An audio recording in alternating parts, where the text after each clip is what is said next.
लाओ से अगला सूत्र कहते हैं, लेकिन ये तीनों ही बाहरी हैं और अपर्याप्त हैं। लोगों को संबल के लिए कुछ और भी चाहिए। इसके लिए तुम अपने सरल स्व का उद्घाटन करो, अपने मूल स्वभाव का आलिंगन करो, अपनी स्वार्थपरता त्यागो, अपनी वासनाओं को क्षीण करो। चलिए अब इस सूत्र को गहराई से समझते हैं। लाओ से जीवन की सकारात्मकता, आंतरिक स्वास्थ्य और आंतरिक विधायकता को प्रकट करने की बात करते हैं। वह कहते हैं कि ज्ञान, मानवता, नीति, धर्म, सेवा, उपयोगिता, धन, यश और पद जैसे बाहरी सहारे लोगों को एक संबल देते हैं, लेकिन ये सब बाहरी और अपर्याप्त हैं। लोग इन्हें इसलिए पकड़े रहते हैं क्योंकि उन्हें सहारे की जरूरत होती है। लेकिन लाओ से इन सहारों को छोड़ने की बात करते हैं, जिससे जीवन में एक खालीपन आता है। जब सभी बाहरी सहारे छूट जाते हैं तो आंतरिक सहारा आवश्यक हो जाता है, लेकिन यह सहारा भी बाहरी न होकर आंतरिक होना चाहिए। इसके लिए लाओ से हमें अपने सरल सु को प्रकट करने, अपने मूल स्वभाव का आलिंगन करने, स्वार्थपरता को त्यागने और वासनाओं को क्षीण करने की सलाह देते हैं। सु का उद्घाटन तभी संभव है जब हमारी सभी इंद्रियां जो अब तक बाहर की ओर लगी थीं, भीतर की यात्रा पर मुड़ें। जब आंखें बाहर न देख रही हों तो उनकी पूरी क्षमता भीतर की ओर मोड़ी जा सकती है। इस प्रक्रिया में पहले बाहर की चीजों से रस का संबंध तोड़ना आवश्यक है। यदि आंखें बंद करके बैठें और बाहर के चित्र दिखाई दें तो बस ये समझें कि ये बाहर के ही चित्र हैं और इन्हें देखना हमारा उद्देश्य नहीं है। धीरे धीरे इन चित्रों से हमारा आकर्षण कम हो जाएगा और ये चित्र भी कम होते जाएंगे। जब ये चित्र कम हो जाएंगे तो ध्यान अपने ऊपर पड़ने लगेगा। हमारी चेतना स्वयं का उद्घाटन करेगी। इसी प्रकार कानों को भी भीतर की आवाजें सुनने के लिए तैयार किया जा सकता है। यदि कानों में पुरानी बातें या संगीत की कड़ियां गूंजें तो बस बेरस होकर उन्हें सुनते रहें। धीरे धीरे बाहर की आवाजें कम होती जाएंगी और एक दिन भीतर का सन्नाटा सुनाई देने लगेगा। प्रत्येक इंद्री को भीतर की ओर मोड़ा जा सकता है। जैसे बाहर की सुगंधें हमारी नासापुटों को भर देती हैं, वैसे ही आत्मा की भी एक अनजानी सुगंध होती है, जिसका हमें तभी अनुभव होता है जब हम बाहर की सुगंधों से विरस हो जाएं। लाओ त्से का संदेश यही है कि जब हम अपने भीतर की यात्रा पर निकलते हैं तो सभी बाहरी आकर्षणों और सहारों को छोड़कर अपने भीतर के सत्य और शांति का अनुभव कर सकते हैं। यही वह आंतरिक स्वास्थ्य और विधायकता है जो सच्चे अर्थों में जीवन को प्रकाशित करती है। महात्मा बुद्ध की बात सुनकर लोगों को लगता है कि यह आदमी महानास्तिक है, क्योंकि वह आत्मा तक को नहीं मानता। ईश्वर को न मानने तक तो ठीक है, लेकिन आत्मा को भी न मानना। महात्मा बुद्ध कहते थे, मैं सिर्फ शून्य को मानता हूं। शून्य की धारणा बनाना असंभव है। अगर आप शून्य की धारणा बना सकते हैं तो वह शून्य न होगा। जिसकी धारणा बन जाए वह वस्तु हो जाती है। परमात्मा की हो या आत्मा की, सबकी धारणाएं बनाई जा सकती हैं। हमने तो अनगिनत मूर्तियां और आकार बना लिए हैं, यहां तक कि आत्मा के भी। कोई आत्मा को अंगूठे के आकार की मानता है, कोई शरीर के आकार की, कोई इसे तरल मानता है। जैसे पानी बर्तन के आकार में डल जाता है, वैसे ही आत्मा शरीर के आकार में डल जाती है। आदमी में, चींटी में, हाथी में, जहां भी जाती है वैसा ही आकार ले लेती है। लेकिन शून्य की कोई धारणा नहीं बनाई जा सकती। शून्य का अर्थ ही है कि जिसकी कोई धारणा न बन सके। महात्मा बुद्ध ने कहा, अगर तुम मेरी श्रद्धा पूछते हो तो मेरी आस्था सिर्फ शून्यता में है। पर ऐसा क्यों? क्योंकि तुम इसकी धारणा नहीं बना सकते। मैं नहीं कहती कि तुम्हारे भीतर आत्मा है या नहीं, लेकिन शून्य है ऐसा जरूर कहती हूं। तुम बस उस शून्य में प्रवेश कर जाओ। पर मैं ये न बता पाऊंगी कि शून्य कैसा है, क्योंकि शून्य का कोई कैसा नहीं होता। शून्य का अर्थ ही है कि जिसके बारे में कुछ भी न कहा जा सके। जो है ही नहीं तो उसे कहा कैसे जाए? उसका कोई रंग, आकार, रूप नहीं है। महात्मा बुद्ध का यही संदेश था, शून्यता को अनुभव करो बिना किसी धारणा या बंधन के। लाओ से कहते हैं, अपने सहज सौ का उद्घाटन करो। छोड़ो धार्मिकों की बातें, जिन्होंने आत्मा के बारे में धारणाएं बना रखी हैं। आत्मा के संबंध में जो भी विचार तुम्हारे मन में हैं, उन्हें छोड़ी तरफ प्रवेश करो, ताकि जो सच में है वह प्रकट हो सके। लेकिन यह तभी संभव है जब तुम बिना किसी विचार के भीतर जाओ। अपने सरल सु का आलिंगन करो। किसी से मत पूछो कि तुम्हारा स्वभाव क्या है। पूछोगे तो भटक जाओगे। कोई ना कोई तुम्हें धारणा दे देगा, तुम्हें उलझा देगा। आलिंगन ही करो, बिना सवाल किए, बिना खोजे। बस अपने भीतर उतर जाओ और उसका स्वाद ले लो। महात्मा बुद्ध ने कहा है, सागर को कहीं से भी चखो, वह हमेशा नमकीन ही होगा। ठीक वैसे ही जब भी तुम अपने भीतर के शून्य को चखोगे, उसका स्वाद एक ही होगा, लेकिन वह स्वाद ऐसा है जिसे शब्दों में नहीं कहा जा सकता। वह गूंगे का गुड़ है, इतना गहरा, इतना विराट कि शब्दों की सीमाएं उसमें छोटी पड़ जाती हैं। लेकिन हम तो हमेशा बाहर खोजने जाते हैं, यहाँ तक कि आत्मा को भी बाहर ही खोजते हैं। अपने बारे में भी दूसरों से पूछते हैं। इससे बड़ी बेहोशी क्या होगी? जब भी हम दूसरे से पूछेंगे, हमारे अनुभव में मिलावट हो जाएगी। अज्ञान में हम दूसरों को मानने के लिए तैयार रहते हैं, क्योंकि दूसरा ज्ञान मुफ्त में दे देता है। लेकिन अगर अपना ज्ञान चाहिए तो कठिन यात्रा करनी पड़ती है। सत्य की खोज करनी है तो दूसरों से मिली हर जानकारी, हर धारणा को छोड़ना होगा। भीतर ऐसे प्रवेश करना होगा जैसे किसी अज्ञात ग्रह पर अचानक पहुंच गए हो, जहां कोई नक्शा नहीं, कोई पूर्व जानकारी नहीं। हर कदम नया होगा, हर अनुभव नया होगा। सहस्व का अर्थ है बिना नक्शे के भीतर जाना। अज्ञात में एक एक कदम रखकर अनुभव करके ही पता चलेगा कि भीतर क्या है। अन्यथा बाहर से दिए गए स्वाद भी झूठे हो सकते हैं। सम्मोहन में हम बाहरी प्रभाव से झूठे स्वाद भी महसूस कर सकते हैं। जैसे किसी बच्चे को सम्मोहित करके प्याज का टुकड़ा देकर कहा जाए कि यह सेब है, तो वह सेब का ही स्वाद महसूस करेगा। जीवन में भी हम अक्सर समाज, परंपराओं और दूसरे लोगों के सम्मोहन में आकर झूठे स्वादों को असली मान लेते हैं। पहली बार सिगरेट का स्वाद शायद अच्छा न लगा हो, लेकिन समाज ने हमें सिखाया कि यह स्वादिष्ट है। धीरे धीरे हम भी उसी सम्मोहन में आ जाते हैं और वही चीज हमें पसंद आने लगती है। ऐसे ही भीतर का स्वाद भी झूठा हो सकता है अगर वह किसी और की दी हुई धारणा पर आधारित हो। महर्षि रमन जैसे व्यक्तियों का प्रभाव भी सम्मोहन जैसा हो सकता है। उनका आनंद, उनका संगीत, उनकी सुगंध हमें अपनी ओर खींच सकते हैं, उनके शब्द हमें प्रभावित कर सकते हैं।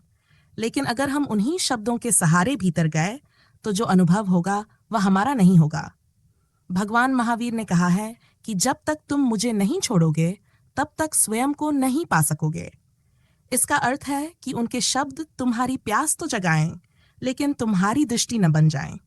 उनके शब्द प्रेरणा दें, लेकिन जल न बन जाएं।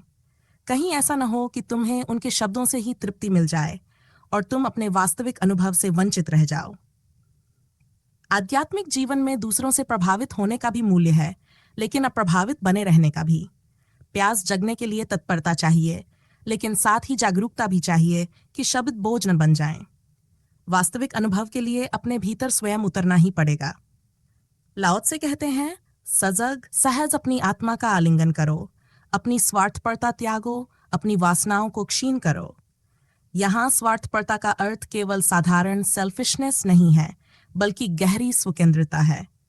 साधारण आदमी के जीवन की पीड़ा यह है कि वह हर चीज में मतलब ढूंढता है, यहाँ तक कि प्रेम में भी स्वार्थ छिपा होता है। लाओ त्से का कहना है कि आत्मा की खोज में भी स्वार्थ हो सकता है। कोई जंगल में जाकर भी अगर मेरा मोक्ष हो जाए, मुझे आनंद मिल जाए की भावना से साधना कर रहा है, तो वह भी स्वकेंद्रित ही है। स्वयं को जानने में भी यदि आनंद पाने की आकांक्षा हो तो वह जानना सच्चा नहीं है। नीत्शे भी कहते थे कि लोग धर्म का पीछा भी आनंद के लालच में ही करते हैं। उन्हें न परमात्मा से न ही आत्मा से कोई सच्चा मतलब होता है। अगर पता चल जाए कि परमात्मा से आनंद नहीं मिलेगा तो धार्मिक और सांसारिक व्यक्ति में कोई अंतर नहीं रहेगा। एक सांसारिक व्यक्ति धन इकट्ठा करता है आनंद के लिए और एक धार्मिक व्यक्ति प्रार्थना करता है आनंद के लिए। दोनों में लक्ष्य का फर्क नहीं है, बस मार्ग अलग हैं। दोनों की बुद्धि एक ही जैसी है। लाओ त्से कहते हैं, स्वार्थपरता छोड़ो। स्वयं को जानने में भी कोई आकांक्षा न हो कि मुझे ये मिलेगा, मुझे आनंद मिलेगा, मुझे मोक्ष मिलेगा। पाने की कोई इच्छा न हो, कोई निजी लाभ की भावना न हो। यह कठिन है। हमारे स्वार्थ को संसार से मोक्ष की ओर मोड़ना कठिन नहीं है, लेकिन उसे पूरी तरह से त्याग देना कठिन है। सच तो यह है कि जितना बड़ा लोभी होता है उतना ही जल्दी धार्मिक बनता है। उसे आसानी से समझाया जा सकता है कि सांसारिक संपत्ति छोड़कर धार्मिक संपदा अर्जित करो, जो मरने के बाद काम आएगी। लेकिन धर्म के वास्तविक जगत में केवल वही प्रवेश कर सकते हैं जिनका कोई भी लोभ नहीं है, जिन्हें इतना भी लालच नहीं है कि उन्हें आनंद, मोक्ष या स्वर्ग मिलेगा। लाओ त्से का संदेश यही है कि जब तक तुम किसी भी लाभ की आकांक्षा में हो, तब तक सच्चे अर्थों में आत्मा का आलिंगन नहीं कर सकते। लाओ त्से कहते हैं, स्वार्थपरता छोड़ो। यहां स्वार्थपरता उस दूसरे तल की है, क्योंकि आत्मज्ञान के साथ इसकी बात की जा रही है। यह भी मत सोचो कि तुम्हें आनंद मिलेगा। कौन जानता है, मिले न मिले। कोई आश्वासन नहीं दे सकता, कोई सुरक्षा नहीं है, कोई गारंटी नहीं है। तुम सिर्फ इसीलिए जानने चलो कि तुम हो, और अपने को न जानना बड़ी बेहुदगी है। मैं हूं और मुझे पता नहीं कि मैं कौन हूं, सिर्फ इसीलिए जानने चलो कि तुम्हें पता ही नहीं कि तुम कौन हो। इसमें कोई और स्वार्थ मत जोड़ो। इसमें यह मत कहो कि जान लूंगा तो आनंद मिलेगा, जान लूंगा तो फिर कोई दुख न रह जाएगा, जान लूंगा तो मोक्ष की परम शांति मिलेगी। जानने के साथ कुछ मिलने को मत जोड़ो, क्योंकि जो मिलने को जोड़ रहा है वह जान ही न पाएगा। जिसकी अभी आकांक्षा कुछ पाने की लगी है, वह अभी अपने से बाहर ही घूमेगा, भीतर नहीं आ सकता। भीतर तो वही आता है जिसकी कोई आकांक्षा नहीं रह गई। इसलिए लाओ त्से कहते हैं, स्वार्थपरता त्यागो, अपनी वासनाओं को क्षीण करो। निश्चित ही ये वासनाएं आध्यात्मिक आदमी की वासनाएं हैं। सांसारिक आदमी की वासनाएं तो समाप्त हो गई पहले सूत्रों में। ये आध्यात्मिक आदमी की वासनाएं हैं। ये शब्द उल्टा मालूम पड़ेगा, कॉन्ट्रडिक्टरी मालूम पड़ेगा, क्योंकि हम कभी सोचते नहीं कि आध्यात्मिक वासना भी होती है, पर आध्यात्मिक वासना भी होती है। और जब तक आध्यात्मिक वासना है, तब तक अध्यात्म का कोई जन्म नहीं होता है। जिनको हम सन्यासी कहते हैं, उनमें अधिक लोग सांसारिक वासना छोड़ देते हैं, आध्यात्मिक वासना पकड़ लेते हैं। वास्तविक सन्यासी वही है जिसकी कोई वासना नहीं है, न सांसारिक न आध्यात्मिक। जीसस के मरने की घड़ी करीब आ गई थी। आखिरी क्षण है, शिष्य विदा हो रहे हैं। एक शिष्य पूछता है कि आखिरी वक्त है, अब जाते वक्त इतना तो बता दें कि स्वर्ग के राज्य में जिसका आपने हमें आश्वासन दिया है, किंगडम ऑफ गॉड, उसमें आप तो परमात्मा के बगल में बैठेंगे, पर हम लोगों की जगहें क्या होंगी? हम लोग आपके संत हैं, हम लोग कहाँ बैठेंगे? शायद ईश्वर के राज्य शब्द को सुनकर ही लोभ के कारण ये लोग जीसस के पास इकट्ठे हो गए थे। वहां परम आनंद होगा, वही इनकी वासना बन गई थी। संसार को ये छोड़ सके थे, एक सौदे की तरह, एक बार्गेन की तरह। तथाकथित धार्मिक लोग समझाते रहते हैं कि संसार में क्या रखा है, सब क्षण भंगुर है। वे किस बात को आपके भीतर जगा रहे हैं? वे सिर्फ आपके लोभ को, आपकी वासना को बदल रहे हैं। वे कह रहे हैं इसमें क्या रखा है, उनका वासना से कोई विरोध नहीं है। जहां आप वासना को लगाए हैं वह जगह क्षण भंगुर है, वहां से हटाओ, शाश्वत की तरफ लगाओ। लेकिन वासना को मिटाने की कोशिश नहीं है। लाओ त्से जैसे लोग विषय बदलने को नहीं कहते, वासना ही मिटा देने को कहते हैं। इस फर्क को ठीक से समझ लें। मैं धन के पीछे दौड़ रही हूं, कोई मुझे समझाता है क्या पागलपन कर रही हो, धन में क्या रखा है, कल मर जाओगी, सब यहीं रह जाएगा। अगर दौड़ना ही है तो उसके पीछे दौड़ो जो असली धन है, भगवान के पीछे दौड़ो। फिर मेरा लोभ डगमगाता है, मुझे भी दिखता है कि धन पा भी लूंगी तो क्या होगा, मौत तो फिर भी आएगी। फिर मैं भगवान के लिए दौड़ूंगी। विषय तो बदल जाएगा, लेकिन दौड़ जारी रहेगी। लक्ष्य बदल जाएगा, वासना जारी रहेगी। लाओ त्से जैसे लोग कहते हैं दौड़ो ही मत। ये नहीं कहते कि संसार फिजूल है इसलिए मत दौड़ो, और परमात्मा सार्थक है इसलिए दौड़ो। ये तो स्वार्थ की ही बातें हैं। इसका तो मतलब यह हुआ कि जो ज्यादा चालाक हैं वे परमात्मा को पाने की कोशिश करते हैं, जो कम चालाक हैं वे धन को पाने की कोशिश करते हैं। इसलिए लाओ त्से बहुत जोर देकर कहते हैं, चालाकी छोड़ो, स्वार्थपरता छोड़ो, वासनाओं को क्षीण करो। आध्यात्मिक अर्थ में अगर वासना रह गई है किसी भी दिशा में तो भटकन जारी रहेगी। ठहर जाओ, दौड़ो ही मत। वासना का अर्थ है दौड़ना, भागना। वासना का अर्थ है पाने को कहीं कुछ दूर है, मैं यहां हूं, पाने को कुछ वहां है, और दोनों के बीच उस फासले को पूरा करने का नाम वासना है। वासना फासले को दूर करने का उपाय है। वासना मेरे और मेरी इच्छा का जो लक्ष्य है उसके बीच ब्रिज बनाना है। यद्यपि ब्रिज इंद्रधनुष का ब्रिज है, दिखता भर है, बनता कभी भी नहीं। तो जो वासना से भरा है वह कभी स्वयं में नहीं ठहर सकता। अगर कोई वासना न हो तो आप खड़े हुए होंगे, अपने में होंगे, स्वस्थ होंगे, स्वयं में स्थित हो जाएंगे। अगर आपको कुछ भी पाना नहीं है, एक क्षण को भी ऐसी स्थिति आ जाए कि कुछ पाना नहीं है, तो आप कहाँ दौड़े होंगे? आप बस ठहर गए होंगे। वह स्थिति ही समाधि है। वासना सौदा है, और सौदे का धर्म से कोई भी संबंध नहीं है।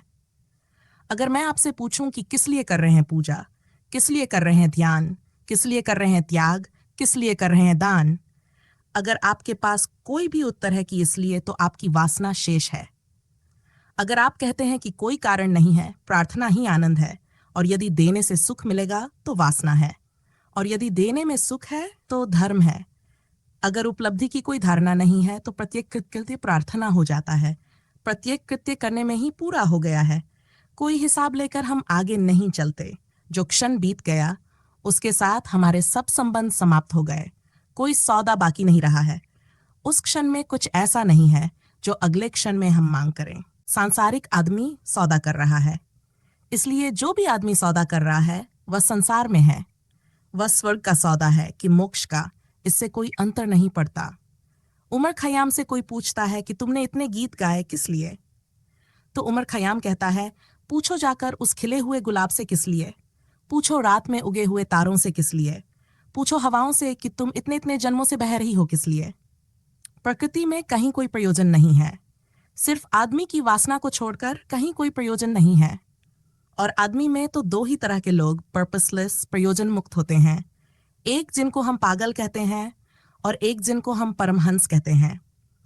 एक जिनको हम कहते हैं कि इनकी बुद्धि डगमगा गई, एक जिनको हम कहते हैं कि ये बुद्धि के पार चले गए। इसलिए पागलों में और परमहंसों में थोड़ी सी समानता होती है। कोई एक गुणधर्म बराबर होता है, और वह गुणधर्म है पर्पसलेसनेस, यानी प्रयोजन रिक्ता का। लाओ त्से कहते हैं, छोड़ो स्वार्थपरता, छोड़ो प्रयोजन, छोड़ो सौदा, छोड़ो वासना, तो तुम स्वयं के सहज स्वभाव को आलिंगन कर सकोगे, अपने में प्रतिष्ठित हो सकोगे। और इस प्रतिष्ठा के अतिरिक्त कहीं कोई धर्म नहीं है। बौद्ध धर्म भारत से चीन पहुंचे। वहां के सम्राट ने उनसे पूछा, मैंने हजारों विहार बनवाए, लाखों भिक्षुओं को भिक्षा दी, बुद्ध के शास्त्रों का अनुवाद करवाया और धर्म का व्यापक प्रचार किया। इससे मुझे क्या लाभ होगा? इसका पुरस्कार क्या मिलेगा? सम्राट को उम्मीद थी कि बौद्ध धर्म भी बाकी भिक्षुओं की तरह कहेंगे कि उसका मोक्ष सुनिश्चित है, देवता उस पर फूल बरसा रहे हैं, स्वर्ग में उसके लिए द्वार खुले हैं। लेकिन बौद्ध धर्म जैसे व्यक्ति से यह पूछना भारी पड़ा। उन्होंने स्पष्ट कहा, बंद कर बकवास, तूने मोक्ष मांगा तो खो दिया। पुण्य का बोझ भी पाप के बोझ जैसा ही डुबाता है। बोझ बोझ होता है, चाहे वह पुण्य का हो या पाप का। सम्राट वो यह सुनकर असहज हो गया।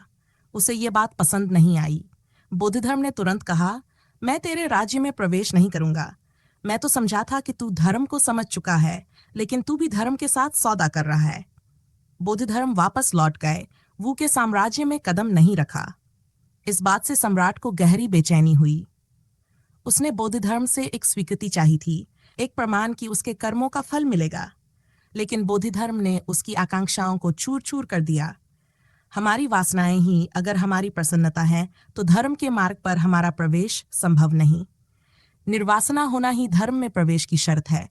यह सिर्फ बाहरी वासनाओं का त्याग नहीं, बल्कि गहरी सूक्ष्म वासनाओं से भी मुक्ति है। महात्मा बुद्ध के पास एक व्यक्ति आया और उसने पूछा, मैं ध्यान करूं, साधना करूं तो आपके जैसा कब हो जाऊंगा? बुद्ध ने कहा, जब तक तुझे यह ख्याल रहेगा तब तक संभव नहीं। यही ख्याल बाधा है, इसे छोड़ दे, बस ध्यान कर। एक और व्यक्ति ने पूछा, आपके 10,000 भिक्षुओं में कितने लोग आप जैसे हो गए? बुद्ध बोले, बहुत लोग हैं, लेकिन उनका तो कोई पता नहीं चलता। बुद्ध मुस्कुराए और बोले, उन्हें खुद अपना पता नहीं रहा। उस व्यक्ति ने कहा, लेकिन आपका तो पता चलता है, आप जैसे कोई नहीं दिखते। बुद्ध ने जवाब दिया, मैंने शिक्षक होने के कुछ कर्म किए थे, यह उसका फल भुगत रहा हूं।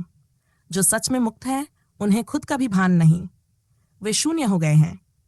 जब व्यक्ति की सभी वासनाएं समाप्त हो जाती हैं, जब स्वार्थ का अंश भी नहीं बचता, तब जो शून्य का उदय होता है वही उसका स्वभाव है, वही ताऊ है। तो दोस्तों, धर्म कोई सौदा नहीं है, नहीं कोई लेन देन का व्यापार। जब तक हम क्या मिलेगा कि वासना में उलझे रहेंगे, हम सच्चे धर्म का स्पर्श नहीं कर पाएंगे। तो इस वीडियो को यहीं तक रखते हैं। अगर आपको ये विचार गहरे छू गए हों तो वीडियो को लाइक और शेयर जरूर करें और चैनल को सब्सक्राइब करना न भूलें, ताकि आप और भी ऐसे ही गहरे विचारों से जुड़े रहें। फिर मिलते हैं एक नई सोच, एक नए विचार के साथ। तब तक ध्यान रखें, जागरूक रहें और अपने भीतर की शांति को खोजते रहें। धन्यवाद।